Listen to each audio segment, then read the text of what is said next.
நிறைய பிரார்த்தனைகள் இருக்கு. நம்ம திருக்கல்யாண உற்சவம் இன்னைக்கு நடக்கிறது. இது வருஷத்துல ஒரு நாள் தான். திருப்பதி மற்ற திவ்யதேசங்கள்லாம் உப்பிலியப்பன் கோயில்லாம் பிரார்த்தனையா நிறைய கல்யாண உற்சவம் பண்ணுவா. ஆனா நம்ம சாரங்கபாணி சக்கரபாணி ராமசுவாமி கோவில் எல்லாம் அவளுடைய வருஷாந்திர திருநக்ஷத்திரத்துக்கு சுவாமிக்கு திருக்கல்யாண உற்சவம் அப்படின்னு ஒண்ணு பெரியவா நாள்ல இருந்து பஞ்சராத்திர ஆகம முறைப்படி நடந்துட்டு வருது. இந்த கல்யாண உற்சவம் பண்றதுனால என்ன ஒரு நமக்கு பாக்கியம் கிடைக்கும், என்ன விசேஷம், இதனுடைய சிறப்பை பத்தி சொல்லுங்க அப்படின்னு ஒரு பக்தர் கேட்டிருந்தார். அதனால அந்த இடத்துல அதை விஞ்ஞாபிக்கிறோம். நம்ம டெய்லி கண்ணாடி பார்க்கிறோம் வீட்டுல எல்லாருமே. கண்ணாடி பார்த்தா என்ன தெரியும்? நம்ம என்ன பண்றோமோ அது பண்ணும். கண்ணாடி முன்னாடி நம்ம சிரிச்சாக்க கண்ணாடியும் சிரிக்கும், அந்த பிம்பம் சிரிக்கும். நம்ம ஏதாவது கோணங்கிய மூங்கி வச்சோம்னாக்கா அந்த பிம்பத்திலேயே கோணங்கிய மூங்கி காமிக்கும். அது தனக்குன்னு ஒரு எண்ணம் கிடையாது. பகவான் அதே மாதிரிதான்.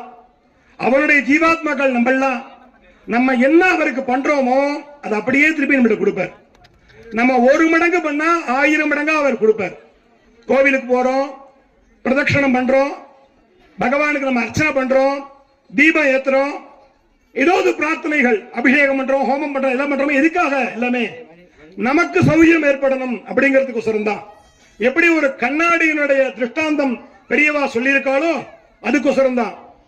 சரி, இதை நம்ம வீட்டிலேயே பூஜை பண்ணிட்டு இருக்கோமே, நம்ம சுவாமி ரூம்ல விளக்கேத்துறோம், பூஜை பண்றோமே அப்படின்னாக்க, நம்ம வீட்டுல ஏத்துற பூஜைகள் தீபங்களானது நம்ம குடும்ப க்ஷேமத்துக்கோசரம்.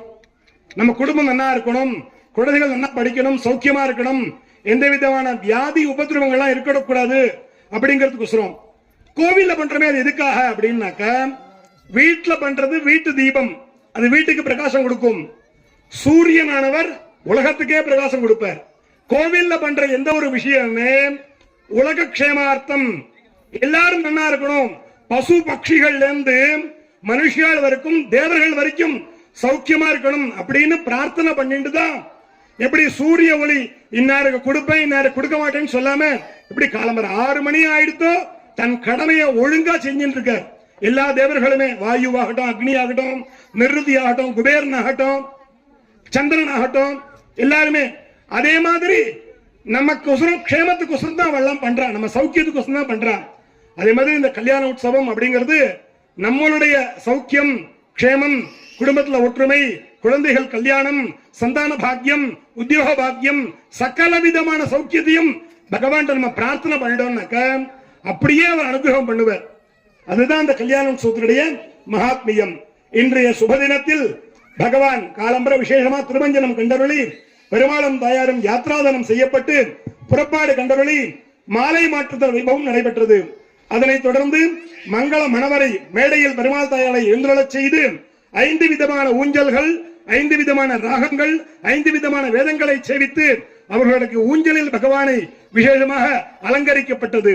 அதனைத் தொடர்ந்து திருஷ்டிகள்லாம் போகணும் அப்படிங்கிறதுக்கோசரம் பாலால காலலம்பி பட்டால துடைத்து மணித்தேங்காய் கையில் கொடுத்து மணவரையில் அமர்த்தி அவர்களுக்கு திருஷ்டி கழிச்சு இந்த தம்பதிகள் சௌக்கியமா க்ஷேமமா இருக்கணும் அப்படின்னு பிரார்த்தனை பண்ணிட்டோம். அதுக்கப்புறம் பகவான்கிட்ட நாங்க கல்யாண உற்சவம் பண்ண போறோம், நீங்க அனுமதி கொடுக்கணும் அப்படின்னு அவரோட உத்தரவு வாங்கிட்ட பெருமாள் தாயாட்ட விஸ்வக்சேன ஆராதனை, கணபதி பூஜைன்னு சொல்லுவா. அந்த விஸ்வக்சேன ஆராதனை செய்யப்பட்டது. 5 விதமான புஷ்பாங்குரங்கள், தானியங்கள்லாம் நிறைய வளரணும். நெல்லு, அரிசி எல்லாமே பூமியில தான் கிடைக்கிறது. அதெல்லாம் நல்லா வளரணும் அப்படிங்கிறதுக்கோசரம் புஷ்பாங்கிரம் 5 விதமான புஷ்பங்களை வைத்து புஷ்பாங்கிரம் செய்யப்பட்டது. ரக்ஷாபந்தனம், காப்பு நான் கட்டும் காப்பு கட்டும் வைபவம் நடைபெற்றது. அதனைத் தொடர்ந்து அக்னிகாரியத்தில் பெருமாள் தாயாரை அவாகனம் செய்து விசேஷமாக பூஜை செய்யப்பட்டது. இப்பொழுது பாணி கிரகணம், பெருமாள் கையை தாயாரும் தாயார் கையை பெருமாள் பிடித்துக் கொண்டு தீர்த்தம் சேர்த்து தாரை வார்த்தல் என்று சொல்வார்கள். பாணி கிரகணம் நடைபெறும். அதற்கு பிறகாக வம்ச பிரபரங்கள், பெருமாள் என்ன கோத்திரம், அவருடைய தாத்தா பேர்னா, அப்பா பேர்னா, பெருமாள் பேர் என்ன, தாயாருடைய வம்ச கோத்திரங்கள் சேவிக்கப்படும். நூதன வஸ்திரங்கள் சமர்ப்பிக்கப்பட்டு மாங்கல்ய தாரணம் நடைபெறும். எல்லாருடைய பிரார்த்தனையும் இந்த சமயத்துல பெருமாள்கிட்ட வேண்டிக்கணும். எல்லாருடைய சௌக்கியத்துக்கு சொன்னா இந்த கல்யாண உற்சவம் பண்றது, எல்லாரும் பிரார்த்தனை பண்ணிக்கணும். மாங்கல்ய தாரணத்தை தொடர்ந்து அனைத்து விதமான சீர் பிரசாதங்களையும் பகவானை கண்டுள்ள செய்து பூர்ணாகுதி ஆண்டாள் நாச்சியார் அருளி செய்த வாரணமாயிரம், நம்ம கல்யாணம் என்ன பண்றோங்கிறத 10 பாசுரத்துல ஆண்டாள் சொல்லிட்டா. அப்படியே அந்த வாரணமாயிரம் நலங்கு நடைபெறும். அதனை தொடர்ந்து தீர்பாராதனை, உபயதாரர்கள் சேவை, பொதுமக்கள் சேவை, பிரசாத விநியோகம் நடைபெறும். அனைவரும் பெற்றுக்கொள்ள வேண்டுமாய் கேட்டுக்கொள்கின்றோம்.